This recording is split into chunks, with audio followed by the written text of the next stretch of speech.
Welcome to the Heads Together podcast. I'm your host, Jill Mokes. Thank you so much for being here. I always say thank you so much for joining me again this week on this assumption that you've heard other episodes of this podcast. You might well be brand new round these parts. And if you are, I'm so happy you found me. Thank you for being here. I hope you enjoy this super episode. I am joined this week by my guest, Pippa Goulden. Pippa is a PR expert. She's really experienced in this and she has so much to offer us in terms of helping us get known for what we do. Pippa's mission is really to demystify PR and help small businesses use it to build their brand so they can drive sales and actually grow their business. PR is honestly, I think it's such an underrated thing in our businesses. We don't prioritize doing our own PR in the way that we should. You know, Pippa has founded the PR set, of which I'm a member. I really love it. This is a membership. It's very accessible. It is a great membership for supporting you to DIY your own PR. Highly recommend you check it out. I'm going to put the link in the show notes. And her DIY PR members and her one-to-one clients, of course, are using PR to grow their businesses and get known for what they do. Pippa really is the go-to person for this. So I'm so happy to have her on the show. She's also going to do a guest masterclass for us inside the Coaching Business Academy as well. So exciting things to come for my Academy members. In the meantime, let's jump in. I can't wait for you to meet Pippa. She makes this topic so accessible, so easy to understand, and she really gets to the crux of what holds us back from doing PR and how to take action that's going to build momentum to get us these bigger results. Okay, let's dive in. Welcome to the Heads Together podcast. I'm Jill Mokes and I am obsessed with cutting through the noise when it comes to growing your business. Each week, via intimate coaching conversations and inspirational stories, I share what it really takes to get the results you want in a way that feels right to you. I am all about attracting higher ticket opportunities, building authentic relationships, and creating the abundant, full-fat version of your dream business. I mean, how many of us have beavered away creating a light version of what we really want? The thing is, I honestly believe when you're outstanding at what you do, there is no limit to what you can achieve. So, are you ready to put our heads together and make it happen? Let's go.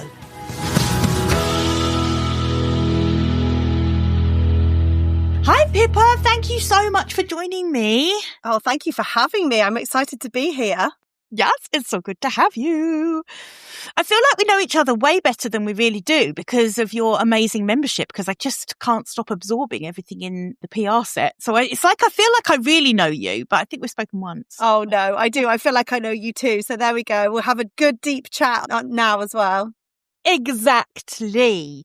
So for everyone listening, can you just share a little bit about who you are and what you do, your story? Where you come from? Yeah. So yeah, I'm Pippa Goulden. I am the founder of the PR set that I started, I think we must be about 4.5 years ago now. On a mission really to make PR accessible to small business owners, entrepreneurs, founders, people doing really interesting things who may think that PR is something that's too expensive for them or something that kind of grown-up businesses do or big businesses do, but not something that they really think is for them. I've worked in PR for I've kind of stopped counting at 20 years. Is that enough?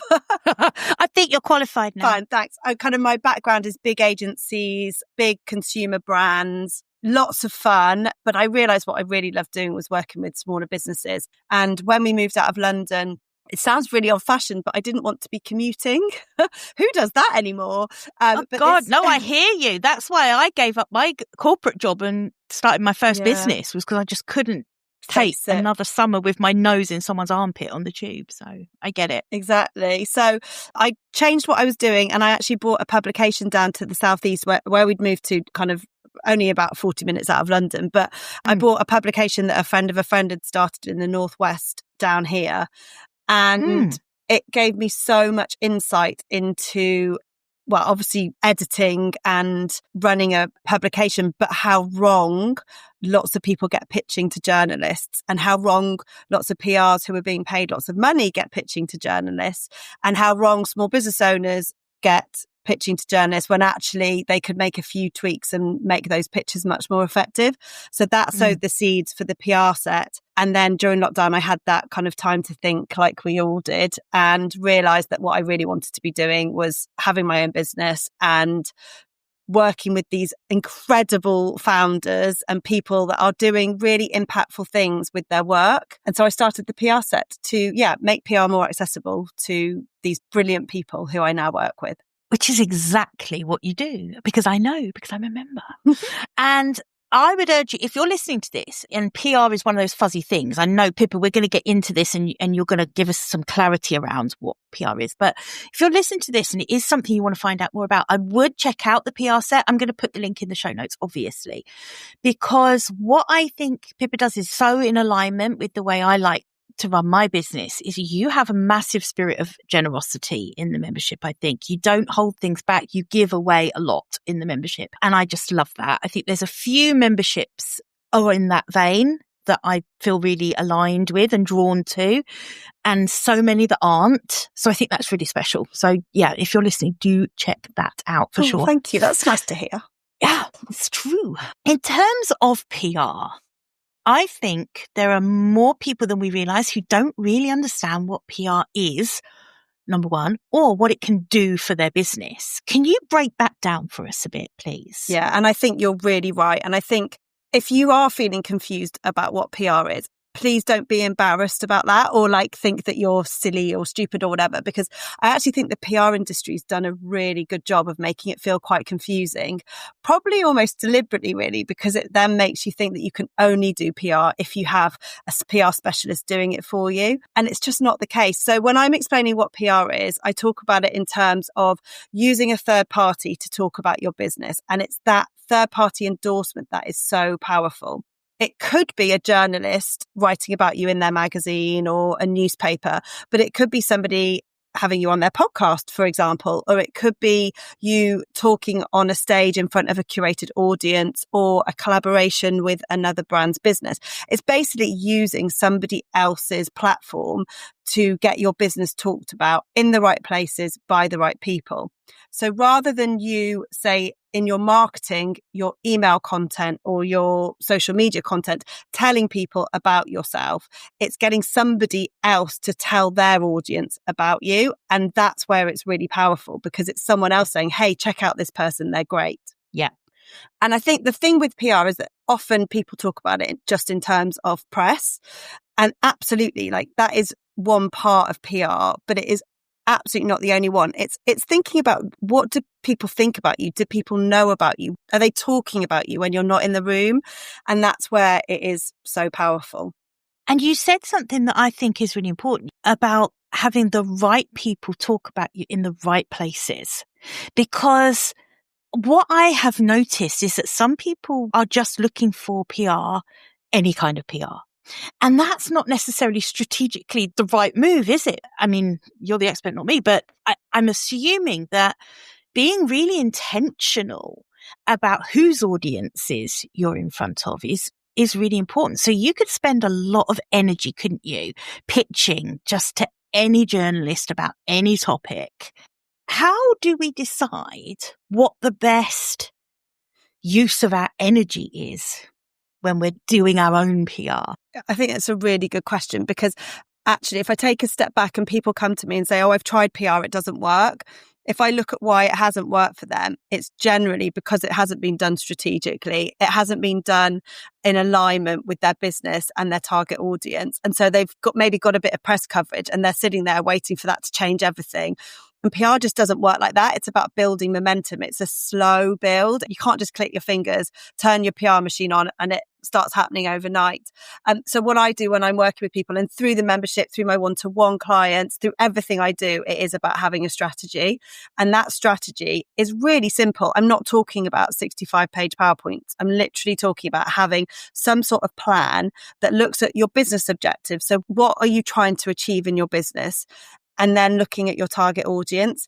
And you probably hear this from everyone who is in the marketing world. You know, understanding your target audience is so important. It's repeated for a reason, because actually when you understand who that target audience is, what's influencing them, where are they getting their knowledge from, what are they listening to, what are they reading, even if they're not necessarily reading Red Magazine, but if you being featured in Red Magazine makes them go, "Ooh, she must know what she's talking about." You know, that's really powerful.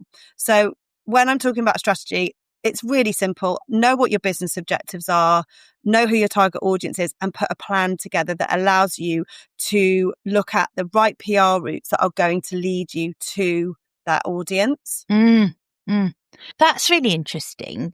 So say for me, for example, I teach people how to grow their coaching business. I don't only need to go to publications about coaching, but I do need to go to the publications where coaches are likely to be consuming content, right? And it sounds obvious, but sometimes I think people get the blinkers on, don't they? If they're a health coach or something, they're just going to the health publications. But I think, you know, that really limits us then, right? Yeah, absolutely. And there's a lot of competition in the press. There's a lot of opportunities, don't get me wrong, but I wouldn't necessarily, especially from a coaching perspective. So I wouldn't necessarily just look at print, press, online media, because there are so many other opportunities. And especially if you're trying to build up a rapport with somebody to, you know, bring them into your world, for them to trust you, actually often speaking opportunities I find with kind of service providers are a really great way of doing that. So deep diving into what you know about, whether that's podcasts, Insta lives with other people, some sort of collaborations with people that kind of are in your world, but not necessarily direct competitors, all of those places where you can show your knowledge, but also, you know, bring a bit of you to the table as well. So, you know, it's harder to get that in a print article, isn't it? I'm really glad you said that, because one thing that I talk to my clients about and my academy members is that as coaches, we have to work even harder than most other service providers in terms of the know, like, trust factor, because people will hire perhaps a graphic designer based on obvious talent as a graphic designer or a fellow. I don't think people hire coaches in the same way. People will only hire you as a coach if they genuinely trust you. That's the only time they're going to invest in you. They have to genuinely trust that you can get them the results that they're looking for. And that's why PR is so powerful, because it adds those layers of trust. It's somebody else saying, check out this person. I believe in them. I believe in their business. I believe in what they're saying. And that can be press. And press is a really great way. Is a really great trust trigger actually for you. But there are lots of other ways to do it as well. And I think often when I'm talking about this with people, they're like, oh yeah, I've been doing some of that already. And actually, whilst you come to it thinking, I don't understand what PR is, and you look at it, you think, oh, I'm actually doing PR. Well, actually, if I do it, you know, with a bit more strategy and a bit more intentionally, then think how powerful that can be for you in terms of really getting you known for what you do and building your business. I think you're right. One thing I see a lot is people putting so much time and energy into their marketing, which they think is just their social media and their email marketing, and maybe their networking. Those things tend to be, they'll put loads and loads of energy into that. And this PR piece, which is so validating and so an injection of steroids for trust, because it is someone else saying it about you, gets neglected.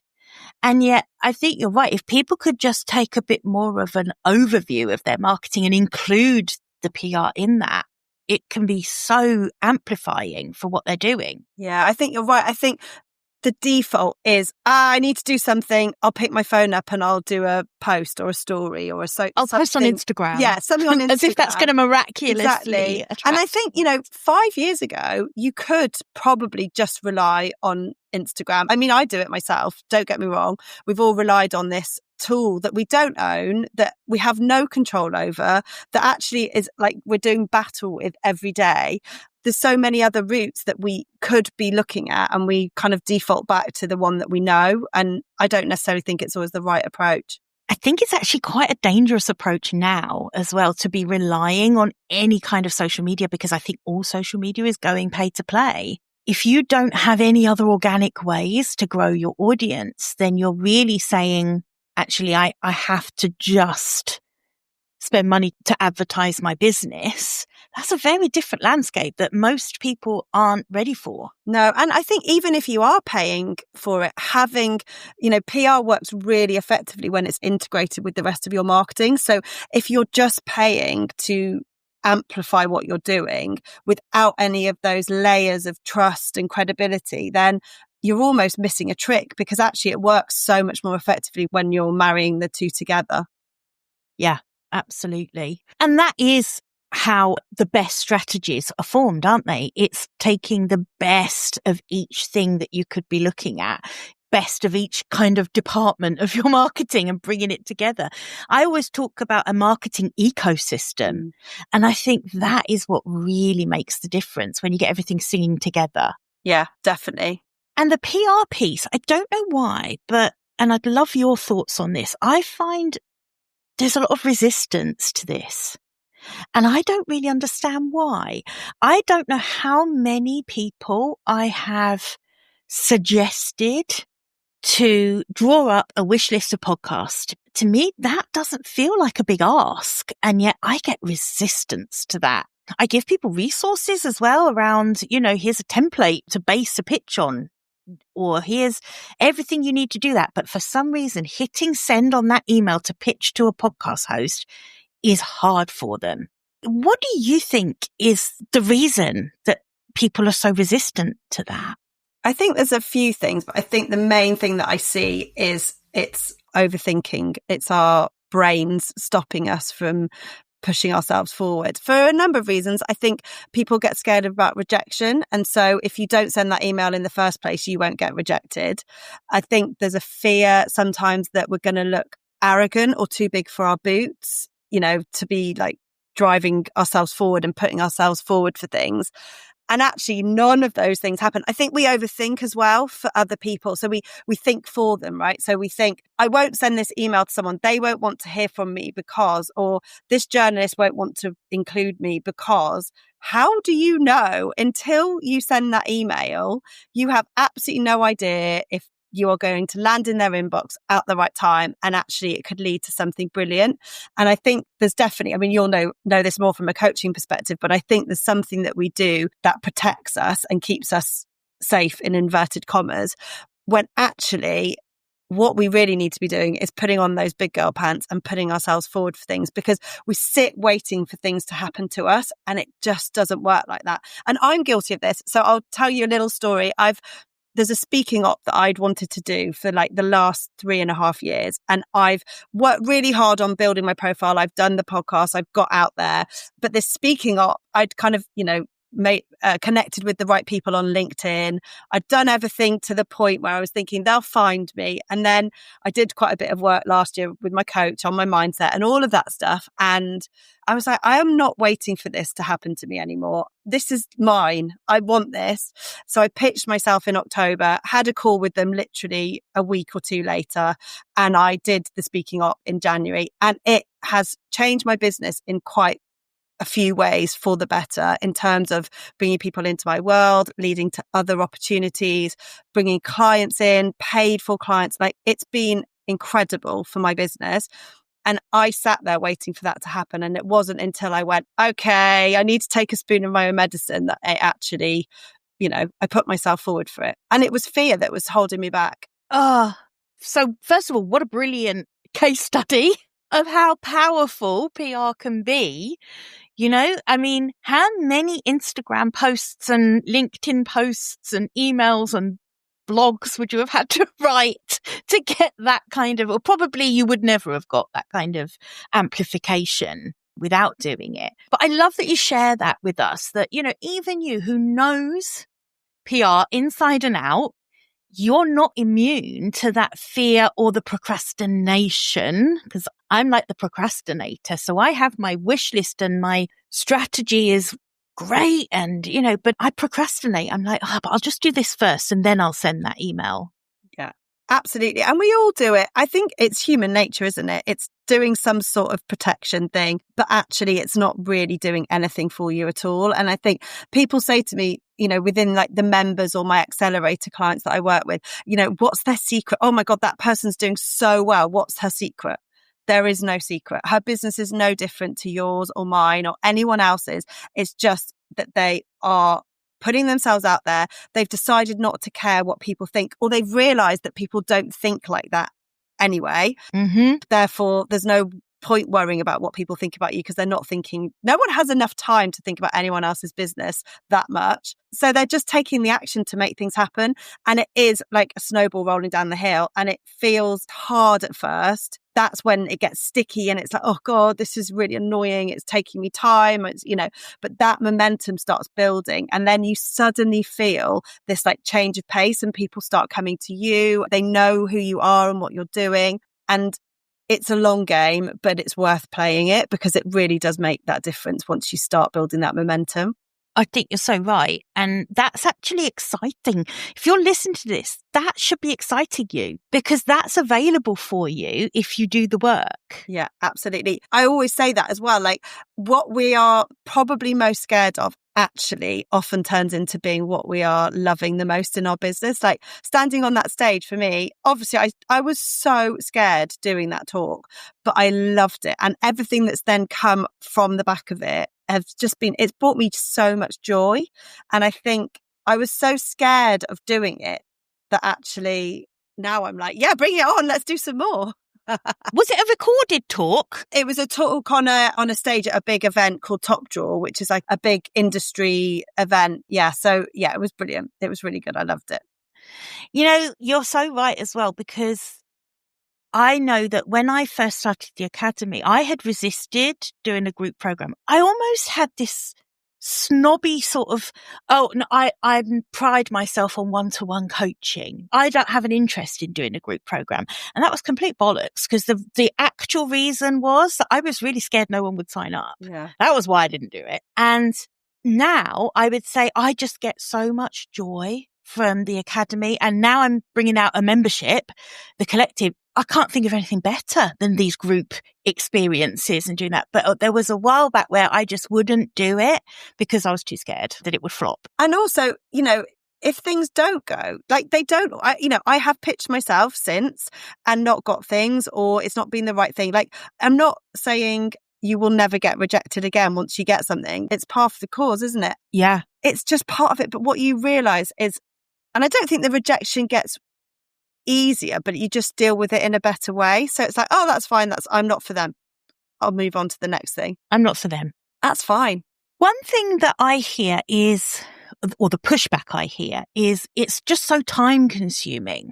If you're someone who's got this limited bandwidth and that's how you're feeling, and you and I know that actually it's probably because you're prioritizing the wrong things is why you feel you don't have any bandwidth to do this.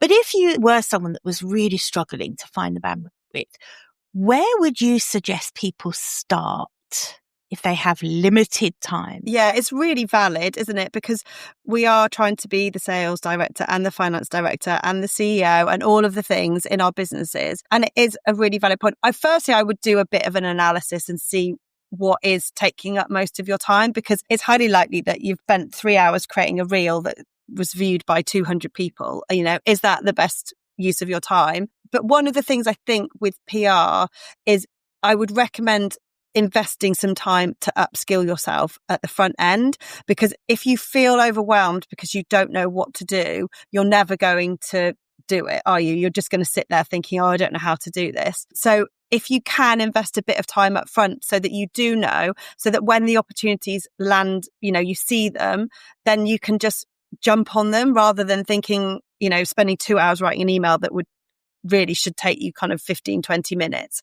So I think once you know what you're doing, you will get a lot more confident. And then it is a case of just doing the do. I try and do 15 minutes a day of PR, like do one thing every day that's just going to move stuff forward. Other people might want to like block out an hour or two a week, but prioritizing it, because I think the easy thing with PR is that it slips down the to-do list because something urgent happens in your business.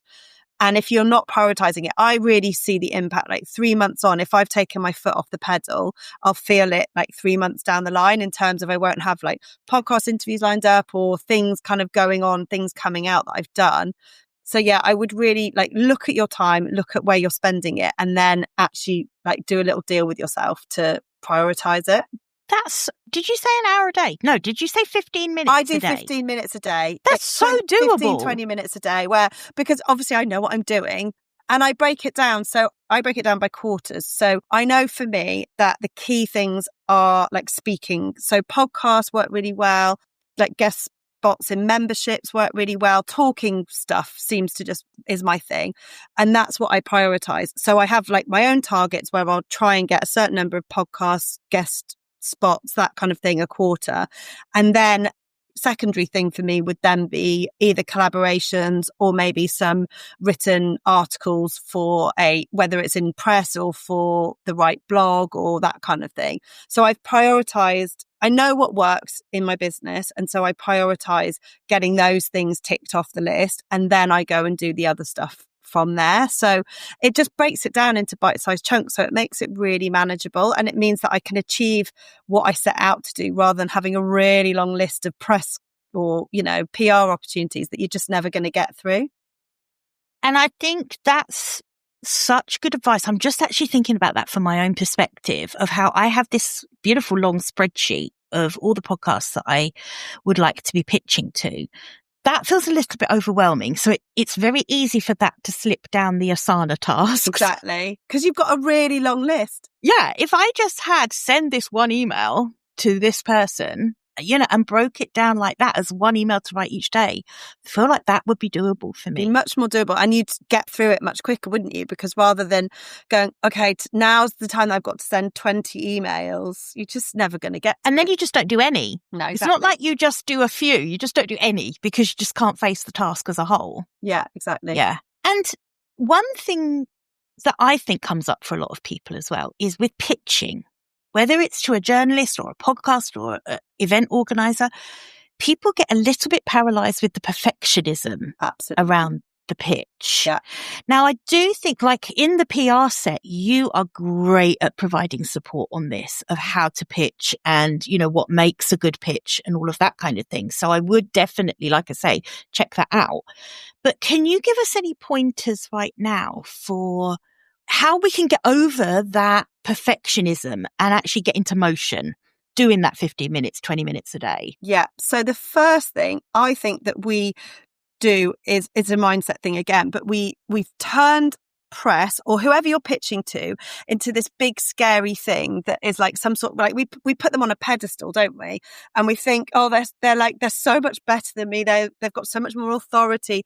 It's not true. If you can reframe it that you're actually helping a journalist to do their job or you're helping a podcast host to fill an episode, actually think about how you're helping that person that you're pitching to. So you see it as rather than you needing something from them, it's actually much more of an equal thing. And then I think the other thing when it comes to effective pitching, and this is what I really learned this when I was editing the publication, was trying where possible, and I know it's hard, but trying to remove your own agenda.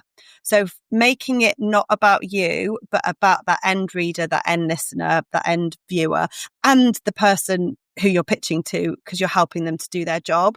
So rather than me pitching to you saying, I'd love to come on your podcast and talk about the PR set and talk about XYZ. I mean, that's so boring. Nobody wants to hear that. But what I could do is pitch to you saying, I can help your listeners to understand what PR is and how they can use it in their business to get known for what they do, to grow their businesses, to get over the mindset blocks that they might feel, that kind of thing. That's much more likely to resonate with you and what you're looking for in terms of content for your audience than giving me an advert for the PR set, which is quite frankly going to bore the socks off everybody. Yeah, the episode itself or the conversation that we have has to be value in and of its own right, doesn't it? For the listeners. Exactly. Yeah. I was just going to say, so when it comes to the pitch, it's thinking, what do I know? Where's my knowledge? And it's obviously we're kind of talking from a coaching perspective here. So what are the areas that I am seeing all the time with my clients, for example? What are things that I can really, get to the bones of that's going to be insightful for the podcast or for the article, but also what is my unique take on it? So try not to be the same as everyone else. I actually did an interview the other day with somebody who'd been in one of my programs on my podcast, and she got a client off it because she was talking about something that was so different to kind of any conversations I'd had before, actually. And somebody had listened to it the day it came out and jumped straight in to work with her because they loved her perspective on it. Power of PR. PR works. PR works. My God. We've got to get on this. I know. I've got to ramp this up. This is my problem is every time I have a conversation with an expert like yourself, Pippa, is that by the end of it, I'm like, oh my God, I've got to do more of that now. And of course, that happens every time I speak to someone. So then it's like, it's all of the things. I need to clone myself. Yeah, I know. And that's the thing. It is also being realistic, isn't it, into what you can achieve and not beating yourself up too much. And setting realistic goals, I think, is probably the first thing. You're unlikely to get on this morning until you've done a few other things, for example. So being realistic about it and starting to get yourself out there, start with niche things, niche podcasts, that kind of thing can be a really great way to just get going. I always say to people as well, just look at your network, look at who you know. That is a really great place to start. And that's how, when I launched my business, I started kind of tapping into people I knew, because it was just a lot easier to say, hi, can we do something together? Because they know you, they trust you, they like you. So yeah, that's a good place to start if you're new to this whole thing. Yeah, absolutely. And that's networking at its best as well, is then taking that to the next level. This is where LinkedIn actually can be quite good, can't it? Because you can look at who your network is connected to and get an introduction to someone if you can. And that's when I think LinkedIn comes into its own, actually. And that's how it should be used, really. Yeah, I often say, use your social tools to help you become discoverable, having opinions on things, not just doing kind of generic content ideas that you've seen someone else doing, actually putting a bit of a stake in the ground. But yeah, thinking about how you can use LinkedIn and Instagram, both PR tools, is also a good thing to do. Is LinkedIn a good place to connect with journalists? I think you were saying earlier about, I wanted to give this talk, so I made sure I did all the right things and I connected with them. And on LinkedIn was one of the things that you mentioned. That sounds like a good practice. Yeah, they were event coordinators, so that was probably a more natural place. LinkedIn, yes, there are more and more journalists on there, actually. There's also quite a few journalists on there who you can learn a lot from. Jane Hamilton from The Times and The Sun, for example, she's a workplace expert. She's a really good one to follow. She does lots of tips for kind of PRs and people kind of putting themselves out there. Yes, Instagram as well, lots of journalists are on that, even just to kind of get a feel for who they are and what they like doing. Twitter, RIP, it's still going. It's still hanging on by a thread. And there are still quite a lot of journalists on there. So, obviously you might not want to be on Twitter for your own personal use, but just to mental having health. a look. Yeah, exactly. I'm not saying dive into Twitter, but it can be quite a good place to find journalists and connect with them. And they use it as a bit of a shout out when they're looking for things, if you use the hashtag journo request. So yeah, those social platforms are a great way to kind of find people, definitely. Interesting. Yeah, I wouldn't have thought of Twitter, but now you've said that, I guess that would be. But I still don't think I could bear it. No, I mean, that's the other thing, isn't it? You've got to put your own boundaries in place and do what's right for you in terms of, there's no point being on Instagram if it's just not something that you're ever going to use, or it's just going to cause you, more stress than it's worth. I do really like this idea of starting with your own network and then radiating out from that. There's this myth, isn't there, that PR is about having this amazing little black book of contacts. What would you say to that now in terms of actual PR, in terms of what we can do for our own businesses? Well, I think you've probably got some great contacts anyway you can start with. If you're thinking about the fact that PR isn't actually just about press. And there's a few things on that whole kind of, only PRs can get in touch with journalists and I need a PR to do it for me because they know all the journalists. I've worked in PR for 20 years. I do know a lot of journalists. I absolutely don't know every single journalist out there. There's hundreds of them, like thousands of them, but also they're not going to cover my clients. Even my really good journalist friends are not going to cover my clients if the pitch is wrong, if the story's not right for them. So the key, it goes back to the pitching rather than the contacts. The contacts are actually much easier to find than you realise. There are lots of contacts out there and there's lots of kind of ways of finding email addresses or working out what their email address might be. The key is the pitch. The key is knowing what they're going to be looking for and pitching it effectively to them rather than just because you know a journalist, they're going to feature you or feature your clients. So this has been so helpful. I feel like this has been really actionable as well. People are screaming, Jane Hamilton, The Times. I'm literally making loads of notes. Oh, I'm sorry. Is anyone still listening?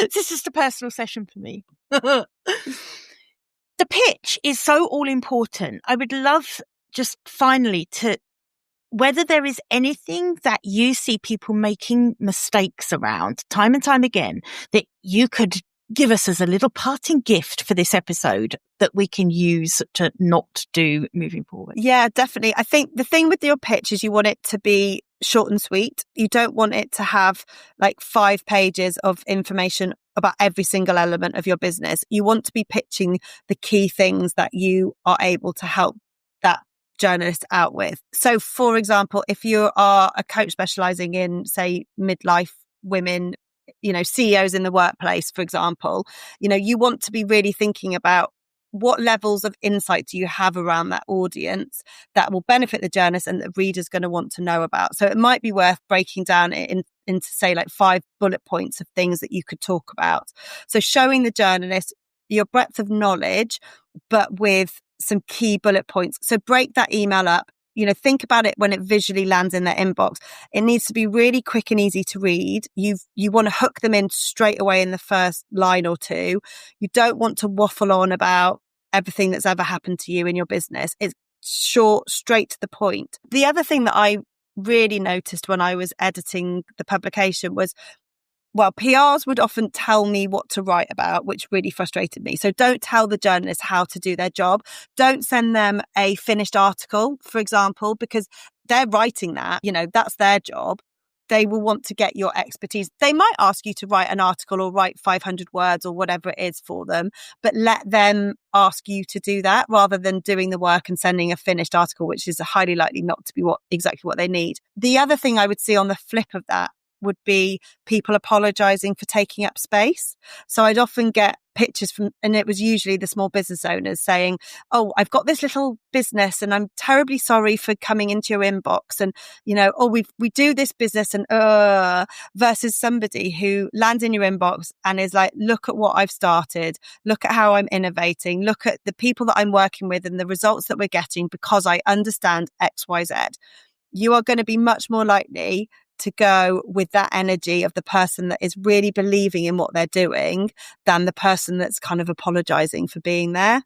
So really think about that. And I think some of it comes down to mindset stuff, doesn't it? And I'm sure this is kind of, your area of expertise, but you've got to believe in what you're doing. You've got to kind of put your weight behind it and, put your stake in the ground when it comes to being really confident in who you are and what you're doing. And that all the energy comes through in those emails when they land in that inbox. So yeah, I think really knowing the basics of how to pitch, forgetting your own agenda, keeping it short and sweet. Oh, go bespoke as well. So do your research, know who you're pitching to and what pages they write or what they've written about previously, mentioning work they've done, that you've read an article that they've written, that is all really positive things for them. That, I remember getting emails from people saying, oh, I read that article you wrote about X, Y, Z. And I think, yay, someone's read it and they've liked it. And yes, I'm the same. If someone pitches to come on the podcast and they say, oh, I really like this episode where you talked about such and such. And conversely, yeah.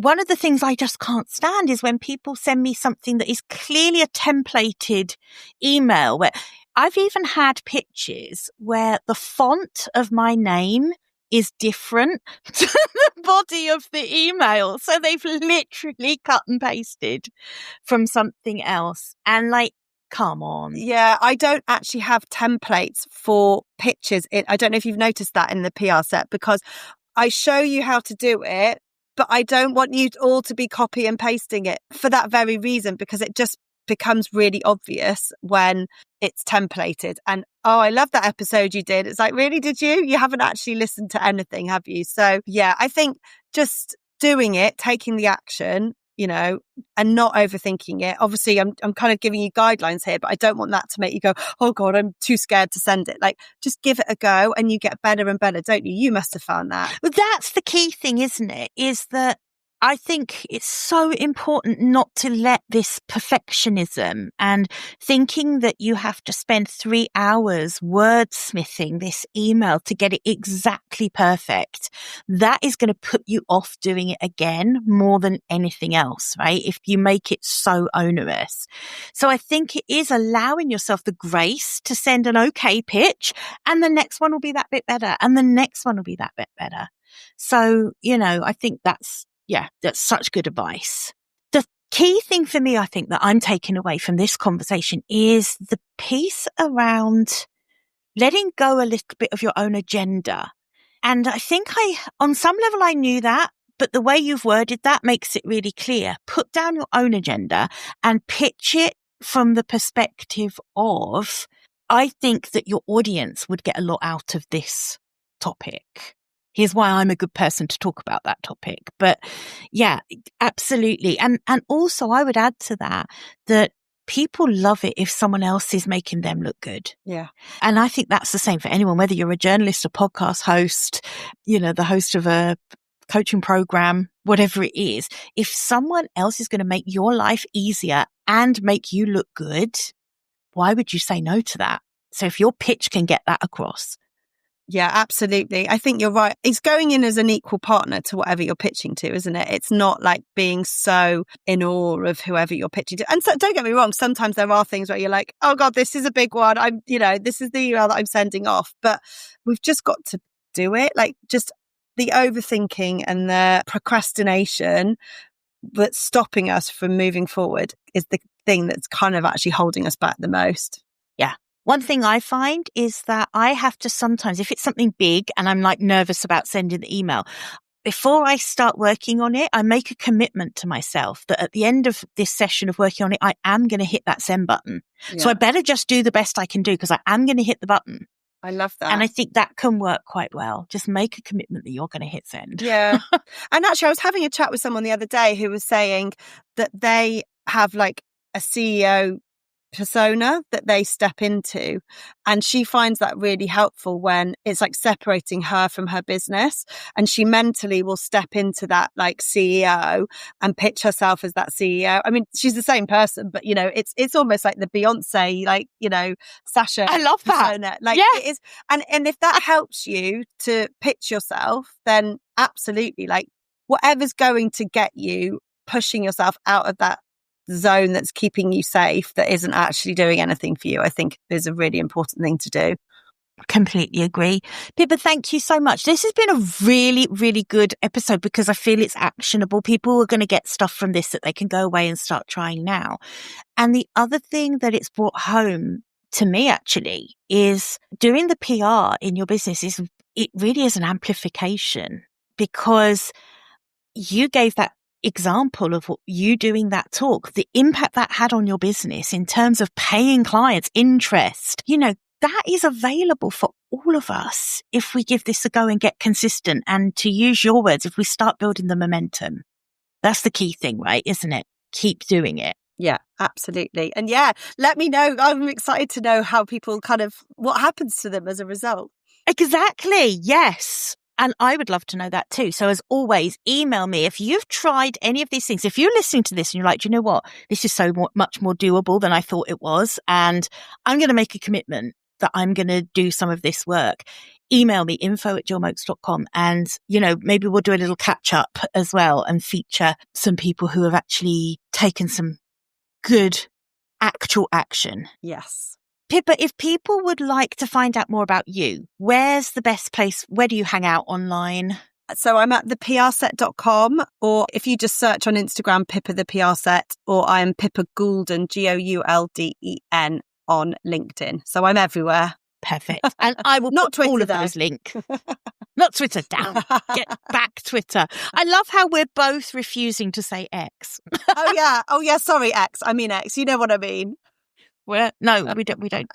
Don't mention the X. No, exactly. Okay, that's perfect. I'll pop all of the links in the show notes. Honestly, listeners, please do some of this. It will make a big difference. And also, it's leveraged.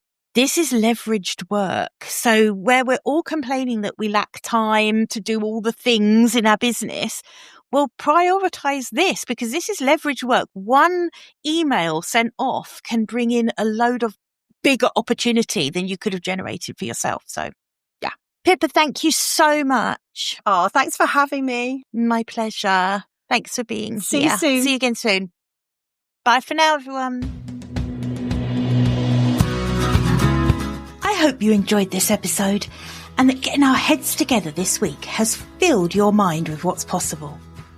If you love the show, would you do me a massive favour, please? Would you leave a 5-star rating on Apple Podcasts? It would really help me put more heads together, reach more ears and expand more minds.